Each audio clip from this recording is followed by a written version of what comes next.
we showed you a video from Mercy Me. It's a song called Flawless. We got such a good response from that song. I'd like to show it to you again, but we're not going to do that yet. So that's what we're going to do here in a few moments. But I want to talk to you a little bit about the song. It takes people like you and me who have all this stuff stuck in their craw, all this baggage that they're carrying around, and believe that they're not good enough, they're not sanctified enough, they don't look good enough, they don't have enough stuff. I'm here to tell you that's all garbage. The truth is, as long as you bring all that stuff to the cross and put it at the feet of Jesus, you're good. You are good. So on that note, I did want to bring up the fact that during the song, there's a part of the song where it says, "Let me introduce you to Amazing Grace." Say amen. I know someone's out there saying, yeah, this is great. This is good for everybody else. This is good church stuff. Good for them. That's not going to work for me because you don't know what I've done. You don't know where I've been. You don't know what I'm going through. But that's garbage.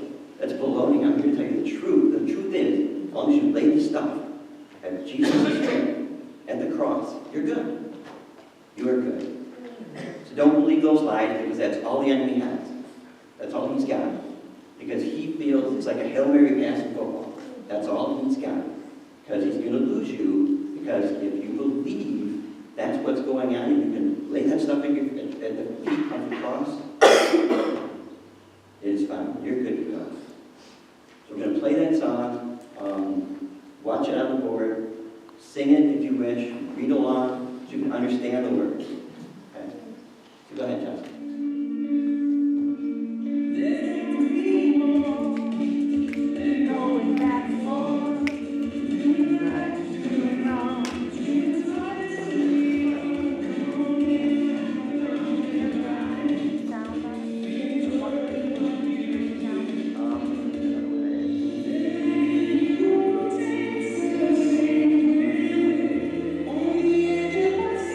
See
You're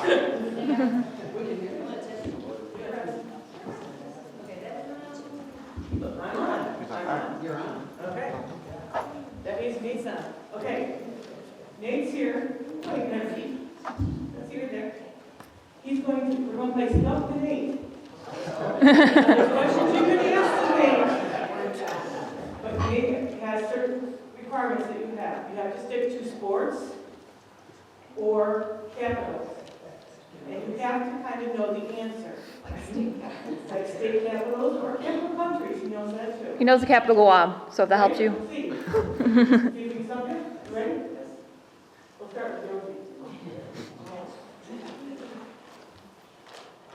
What is the capital of Idaho? Boise. Everybody Yeah. there? Say again? Boise. You got to wait till the answer. Maybe they might Who won the Super Bowl in 1960? Who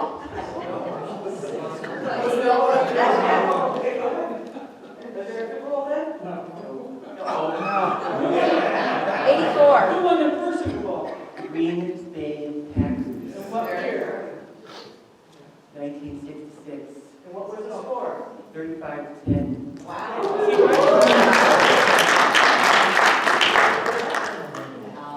What's the capital of California?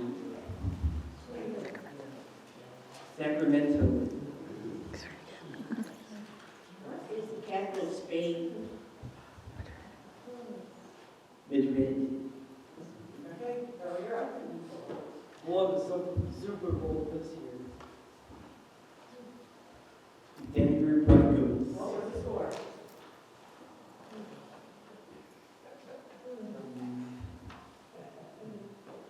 Who did they play? Carolina Panthers. What was the score? 39. You ready? All right. Hey, everybody.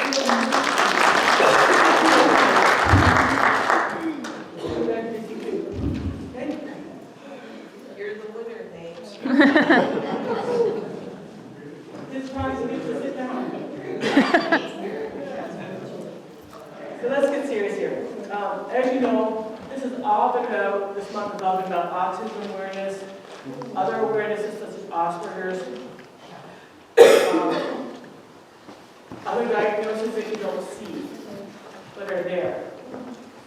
And so, this morning in the passage, Sue read, it states in Psalms 139, 13 through 16, "For you created me in most being, you knit me together in my mother's womb. I praise you because I am fearfully and wonderfully made. Your works are wonderful. I know that full well. My frame was not hidden from you when I was made in that secret place. When I was woven together in the depths of the earth, you saw my unformed body. All the days ordained for me were written in your book before one of them came to be." We are fearfully and wonderfully made. God knew what each one of us would be before we were born. Some of us, as in this music video, and our church members on stage, showed us their afflictions, and I applaud them for their bravery. That's a brave thing to step out of your comfort zone.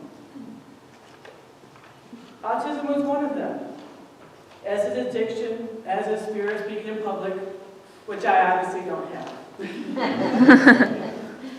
I was going to talk about the one I know best, and have lived with for the past 24 years.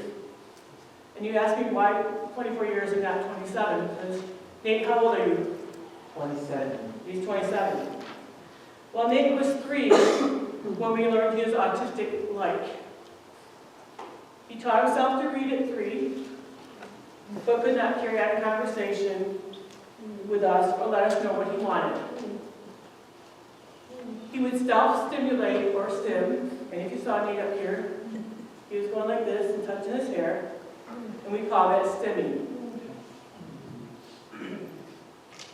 He would flap his hands in front of his face or rock back and forth, which is doing the same action over and over again. Stimming is doing the same action over and over again.